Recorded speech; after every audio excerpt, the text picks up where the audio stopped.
Hello guys, it's me, Kuya Anko. Marami nagtatanong kung bakit hindi na raw ako naglalaro ng Minecraft or bakit hindi na daw ako naglalaro sa server. Marami din nagsasabi na, Kuya, balik na kayo. Sa totoo lang po, kaya po ako nawala sa Unity SMP, which is yung server po namin, is may masama pong nangyari.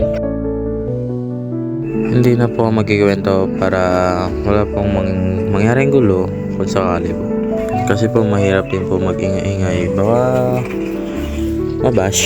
Kaya hindi na pa din mag-ingay. Pero kahit na ganun yung nangyari, supportahan pa rin po tayo. Supportahan nyo pa rin po sila kahit na ganun. Pag nagkaroon tayo ng time, tatry po natin kausapin si Boss CJ para makabalik tayo. At yun, maraming salamat. Ito muna ang aking munting mensahe. Dahil, it's my birthday. At sa nasa mga susunod ko po na video ay supportahan niyo pa rin ako. At yun na po. Salamat.